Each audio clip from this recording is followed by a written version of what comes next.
होली और मस्जिद पर एक नया विवाद छिड़ गया है। जी हां, एआईएमआईएम प्रमुख ने एक ऐसा बयान दिया जिसको भड़काने वाला प्लान कहा जा रहा है।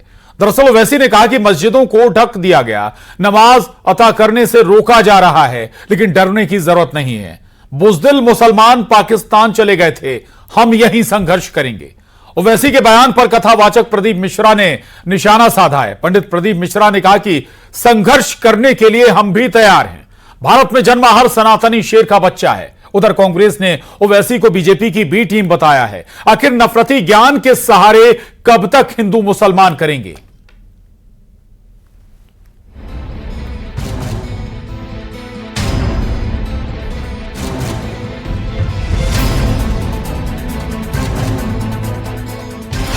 मस्जिदों पर तिरपाल, भाईजान के बिगड़े बोल।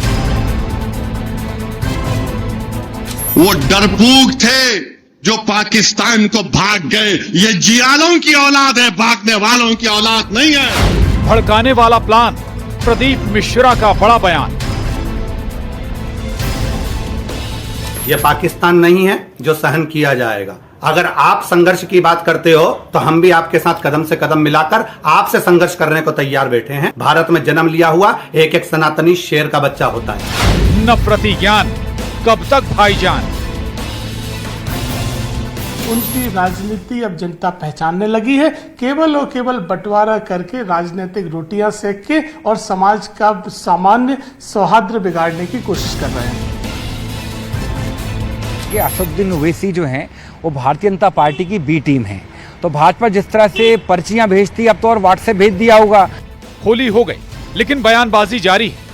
एआईएमआईएम प्रमुख असदुद्दीन ओवैसी ने कहा कि बुज़दिल मुसलमान पाकिस्तान चले गए थे, हम यहीं संघर्ष करेंगे। उधर कथावाचक प्रदीप मिश्रा ने कहा कि हम भी तैयार हैं। बीजेपी ने ओवैसी पर तुष्टीकरण की राजनीति के आरोप लगाए हैं, तो वहीं कांग्रेस ने ओवैसी को बीजेपी की बी टीम बताया है। सवाल यह है, क्यों त्योहारों में मजहब के नाम पर बयानबाजी हो रही है? इसी पर करेंगे महाडिबेट में चर्चा। होली और जुमा इस बार एक साथ आ गए। पहले भी कई बार ऐसा हुआ है, लेकिन इतनी बयानबाजी नहीं हुई। वोट बैंक की राजनीति इस कदर हावी है कि राजनीतिक दल के नेता हिंदू मुसलमान पर आ जाते हैं। ओवैसी का बयान भी इसी लिस्ट का है। क्यों सियासत में हिंदू मुसलमान के नाम पर वोट बैंक की राजनीति की जाती है? आज इसी पर करेंगे महाडिबेट में चर्चा, लेकिन पहले सवालों पर नजर। और हमारे आज के बड़े सवाल, क्या नेताओं का हथियार बना है हिंदू मुसलमान? क्या वोट का बस यही तरीका बचा है सियासी दलों का जुटाने का? दूसरा सवाल, बयानों से भड़काएंगे और काम बन जाएगा, यानी बयानबाजी करिए और आपका हित सध जाएगा। तीसरा और आखिरी सवाल, वोट की राजनीति के लिए कुछ भी करेंगे क्या? दोनों समुदायों को लड़ा भी देंगे।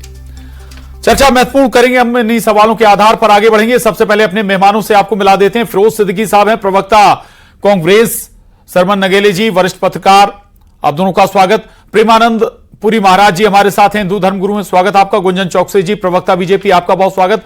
शेख जहीरुद्दीन साहब हैं, नेता एआईएमआईएम, आपका भी बहुत स्वागत है।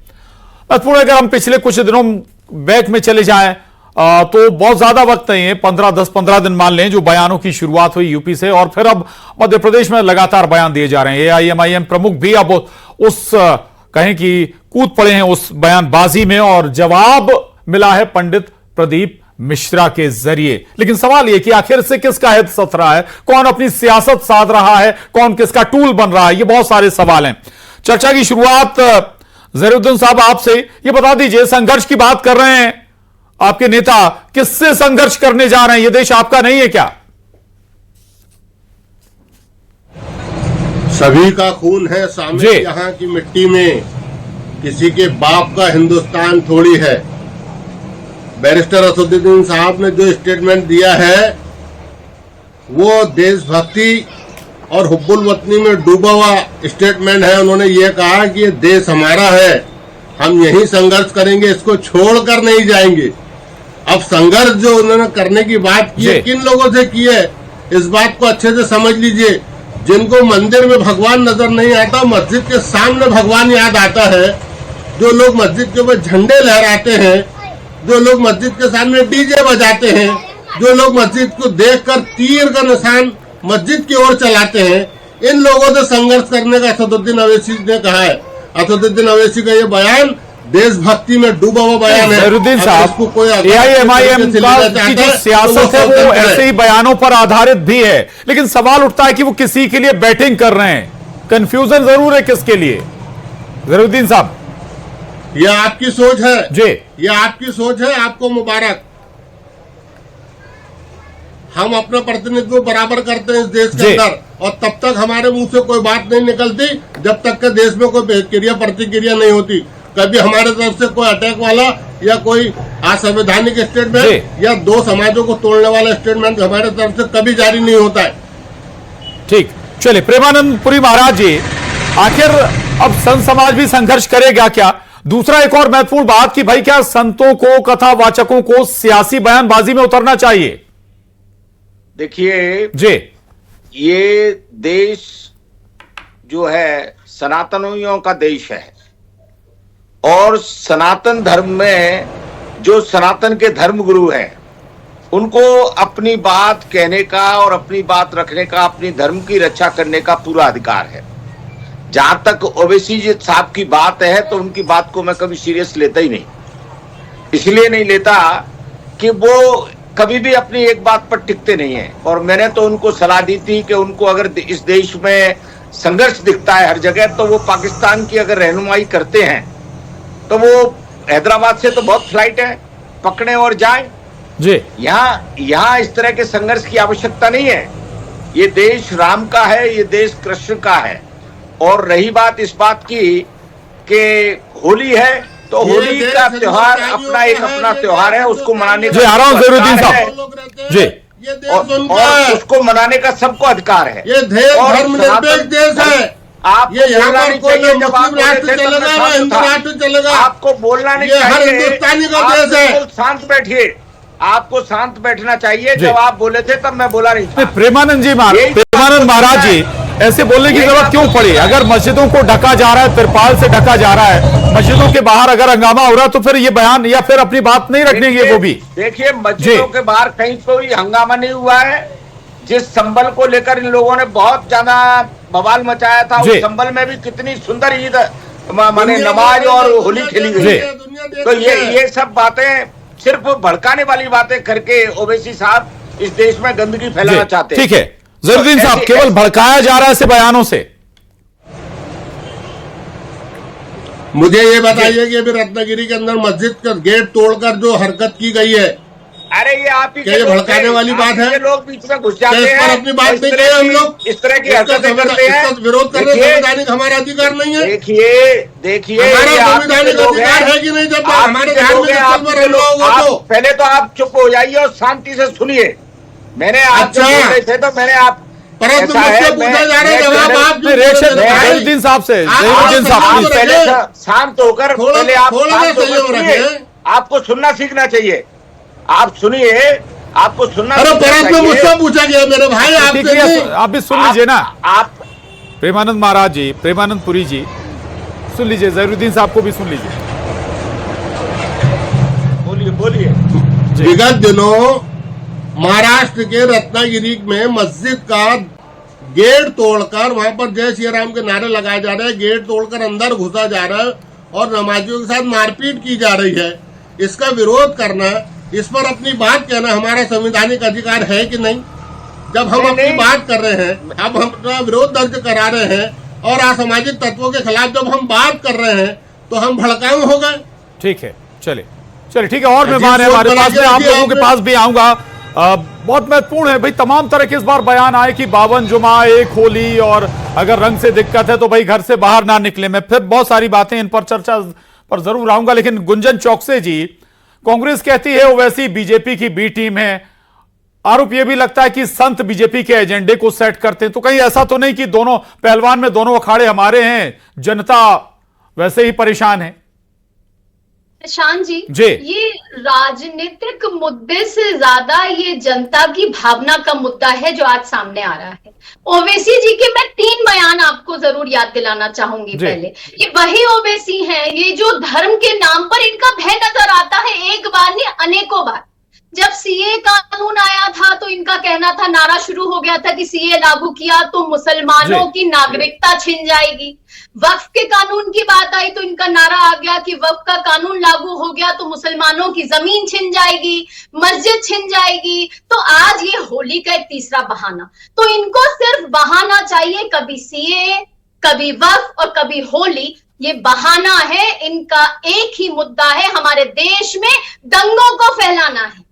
ये वो लोग हैं जो हमारे देश के, भारत की जो एकता और अखंडता के लिए जाना जाता है, इनसे वो हजम नहीं हो रहा है। इनके पेट में तकलीफ होती है क्योंकि ये भारत को एक नहीं देख सकते, ये भारत को दुनिया के परचम पे नंबर 1 नहीं देख सकते। इन्हें तकलीफ है, इसलिए ये सिर्फ धर्म के नाम पर, जाति के नाम पर, कभी रंगों के नाम पर सिर्फ बांटने का काम करते हैं हमारे देश की जनता को। ये होली हमारी जनभावना का त्योहार है। जिस तरह इनका त्योहार है वैसे तरह हिंदुओं का त्योहार है। ये भारत देश तो दोनों शांति से मनाइए ना, दोनों शांति से मनाइए। गुंजन चौक से जी, ये पहली बार ऐसा मौका आया है इस तरह के बयान, होली जुमा पहली बार नहीं कि जब होली जुमा एक साथ आया हो। प्रशांत जी, अभी आपने सुना ना हमारे धर्मगुरु जी को, उन्होंने आपको उदाहरण दिया, संबल का होली और जुम्मा बना, यही भारत है, योगी और मोदी का भारत है। यहाँ पर एकता अखंडता से सारे ठीक है ओवैसी इसी भारत को तोड़ने। ठीक है, मैं आ रहा हूं आपके पास दोबारा। फिरोज सिद्दीकी जी, आप बी टीम बताते हैं आईएमआईएम को, दूसरा तरफ क्या आप लोग तुष्टिकरण नहीं करते? हाल ही में कर्नाटक सरकार का एक फैसला है, वो मैं आपको बता दूं, सरकारी कॉन्ट्रैक्ट में मुस्लिम कॉन्ट्रैक्टरों को 4% आरक्षण दे रहे हैं आप।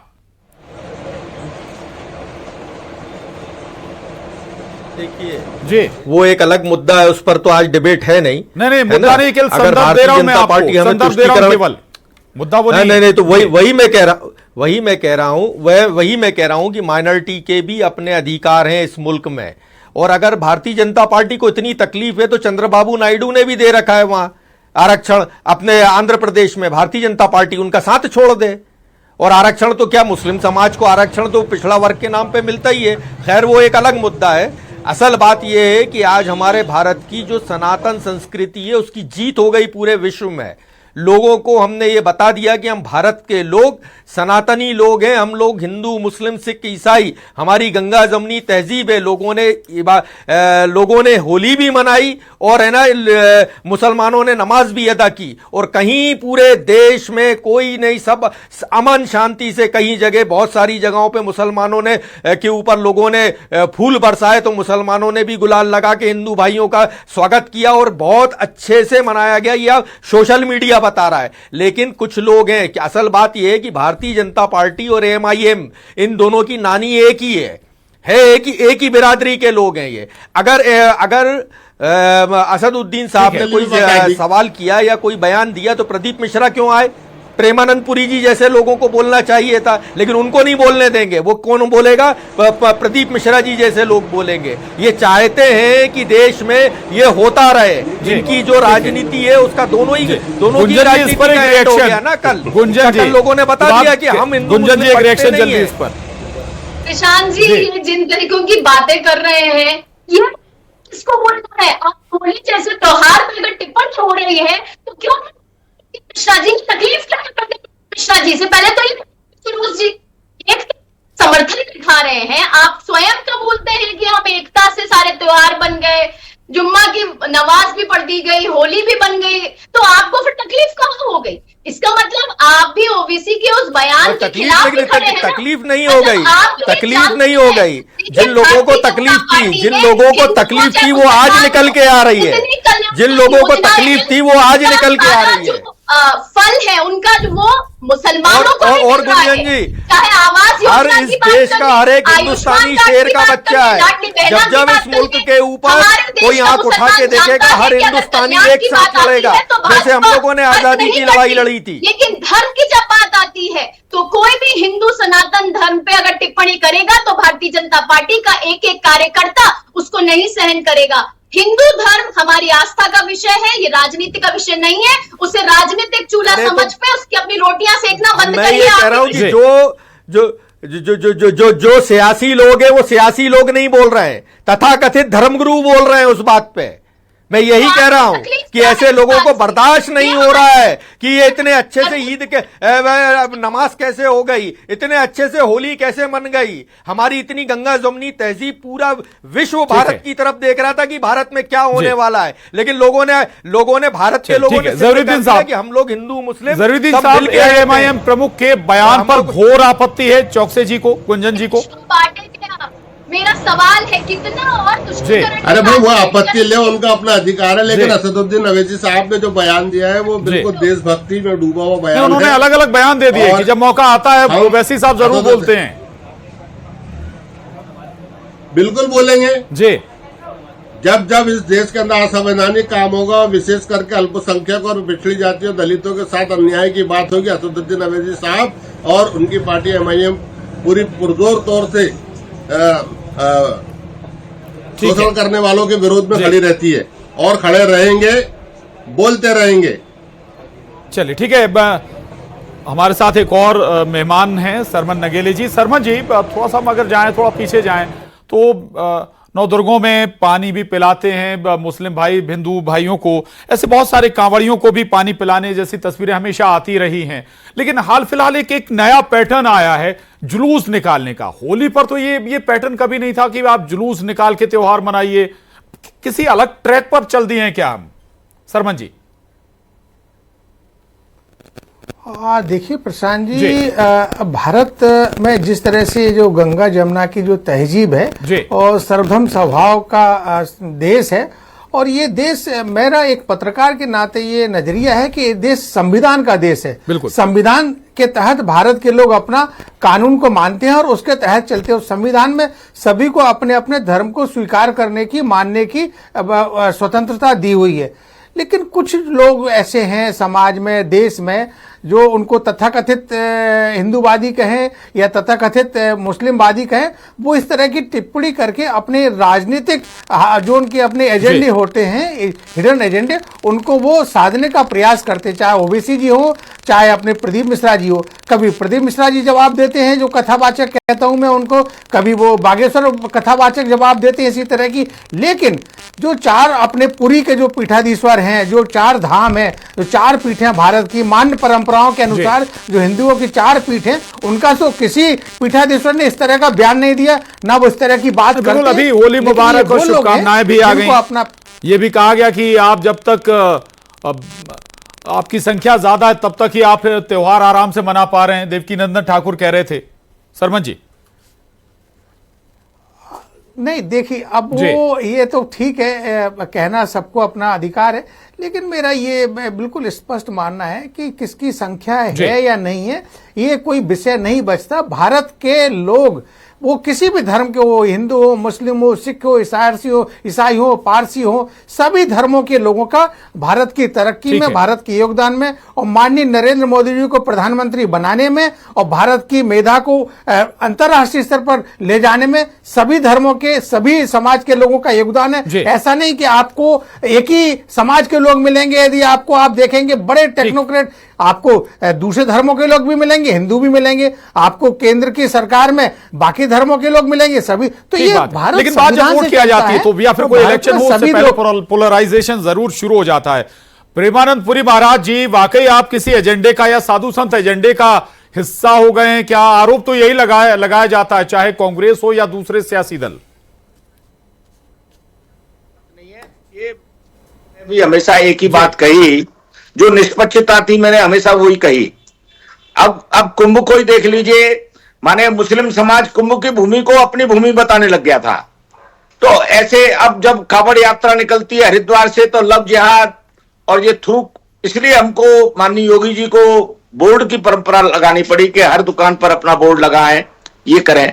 तो मेरा कहना यह है कि आप अपने धर्म को सुरक्षित रखिए, पर दूसरे धर्म को आपको छेड़ने का अधिकार नहीं है। और रही मस्जिदों पर तिरपाल लगाने की बात, तो जिन मस्जिदों पर तिरपाल नहीं लगी थी, तिरपाल तो बहुत छोटे से भाग पे लगी थी, बाकी पूरी मस्जिद पे भी कहीं कोई कलर किसी ने नहीं फेंका है। और होली पर जुलूस की परंपरा तो हमेशा से रही है, प्रभात फेरी और जुलूस परंपरा, पूरे नगर भ्रमण की परंपरा सनातन संस्कृति में है। हम जब अखाड़े कुंभ में जाते हैं तो सबसे पहले हम नगर भ्रमण पेशवाई के रूप में करते हैं। तो ये परंपराएं आदिकाल से हैं, आज शंकराचार्य के समय से हैं। इसलिए मैं तो समझता हूं कि किसी भी पर्व पर, किसी हिंदू धर्म के पर्व पर किसी भी मुस्लिम नेता को राजनीति नहीं करना चाहिए और उसको राजनीति से दूर रहना चाहिए। साहब इस पर जवाब आपसे चाहेंगे। दूसरा ये कि पहले भी होली हिंदू मुस्लिम सब मिलकर मनाते आए, इस बार ऐसा क्या हो गया, क्यों आपत्ति हो गई, दिक्कतें हो गई? देखिए, आप ये देखिए कि होली और जुमे का जो मसला आया है, इसके ऊपर पहले मुसलमानों की तरफ से किसी भी नेता ने, किसी भी मौलवी ने कोई बयान नहीं दिया। ये जो कुछ बयान आए हैं, संभल के सीओ ने जो बयान दिया है अनुज चौधरी ने, उसके बाद से योगी जी ने, फिर भारतीय जनता पार्टी के दूसरे नेताओं ने इसको हवा दी है। और हम तो ये बताएंगे कि जिस यूपी के अंदर संभल है, उसी यूपी के अंदर मुसलमान खुद होली मनाते हैं। आप वारिस पाक के आस्थान पे, मजार पे जब जाओगे वारिस पाक के मजार पे, तो वहाँ पे खुद मुसलमानों की तरफ से होली का आयोजन होता है। मुसलमान किसी भी त्योहार के अंदर कोई किसी से परहेज नहीं करता और न ही किसी प्रकार की कोई नफरत का माहौल पैदा करता। ये हमारा एक प्रमाण है वारिस अली पाक के मजार का, कि जहाँ पर मुसलमानों की तरफ से होली सिद्दीकी साहब कुछ कहना चाहते हैं? कई 100 वर्षों से होता आ रहा है। ठीक है फिरोज जी। मैं ये कहना चाहता हूं कि ये जो नफरत फैलाने वाले लोग हैं, इनके खिलाफ कार्रवाई होना चाहिए। मैं ये भी कहना चाहता हूं कि हमारा भाईचारा 1000 साल से भी ज्यादा पुराना है। इस देश की पहली मस्जिद थी चेरामन पेरूमल मस्जिद थी, जो कि त्रिचूर डिस्ट्रिक्ट में एक हिंदू राजा ने बनाई थी। और नमाज जो है, जिस नमाज को लेकर आज इतनी बात हो रही है, ये नमाज शब्द जो है ये संस्कृत का शब्द है और ये सिर्फ भारत में बोला जाता है। नमाज, तो ये और यूरोप में नहीं मिलेगा। तो ये गुंजन जी की पार्टी है, ज्यादा अच्छे से समझ ले। ये यही हम कहना चाहते हैं, इस देश की जो संस्कृति है वो एक है। देश में धर्म के नाम पे बांटने की राजनीति किसने की है? वोट के लिए तुष्टीकरण की राजनीति किसने की है? ये देश की जनता जानती है। आपको कल बता तो दिया गुंजन जी, कल बता दिया लोगों ने आपको कि हम बटे नहीं है, हम लोग एक हैं। ये कल बता दिया लोगों ने आपको, पूरे देश ने बता दिया एक साथ। उत्तर दक्षिण पूरब पश्चिम पूरे देश के मुसलमानों ने और हिंदुओं ने बता दिया कि हम एक हैं और एक ही रहेंगे। इसलिए आप वो लोग सियासी तौर पे खत्म हो जाएंगे जो लोग इस तरीके की बातें करेंगे, शांति से निकल गया। और ऐसे बयानों पर भी कम से कम लगाम लगनी चाहिए, चाहे AIMIM प्रमुख का बयान हो या फिर किसी साधु संत का, धर्म गुरु का। कम से कम ऐसे बयान तो ना आए जो माहौल खराब करें। आप सभी खास मेहमानों का बहुत शुक्रिया, धन्यवाद। और महाडिबेट में बस इतना ही।